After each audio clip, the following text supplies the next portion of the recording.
দেখো বন্ধুরা, এটা গতকাল সন্ধেবেলার একটা ভিডিও। মানে গতকাল যেহেতু বৃহস্পতিবার ছিল, নিরামিষ, তো আমি আবদার করেছিলাম মাকে, মা ভালো পায়েস বানাতে পারে, তো বলেছিলাম যে পায়েস বানাবে। তো সেই মতো মা পায়েস বানাতে দেখো শুরু করে দিয়েছে।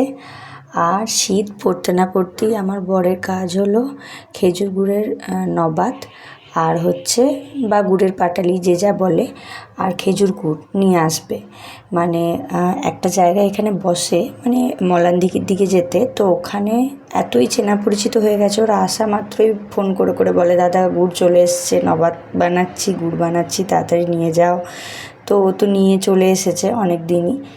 তো আর এনে দিয়েছিল দুপুরবেলায় আমুলের মিঠাই মেট, আর কাজু দেওয়া হয়ে গেছে আগে, কিশমিশটা শেষের দিকে দেওয়া হবে। চালটা এখন সেদ্ধ হচ্ছে, মা বানাচ্ছে জল ছাড়া শুধু দুধের পায়েস, গাঢ় গাঢ় করে, সেই লাগবে খেতে।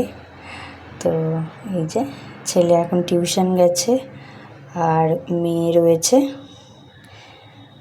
তো এই যে মা এখন পায়েস বানাচ্ছে, টেস্টি টেস্টি পায়েস হবে আজকে।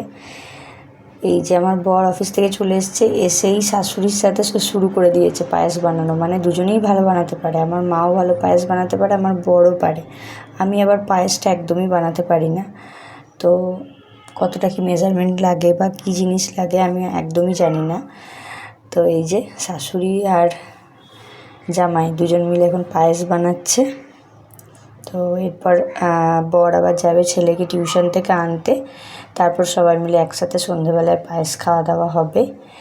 ছেলেও এবারে নিজে হাতে খাবে পায়েস, আগের বছর অবধি তো খেতে পারতো না অতটা, আর এতটা পুরো দুধের পায়েস ওকে দেওয়াও হতো না। তো এবার ছেলেও খাবে এবছর পায়েস। তো চলো টাটা বন্ধুরা, কেমন লাগলো ভিডিওটা অবশ্যই কমেন্ট করে জানিও। সবাই ভালো থেকো।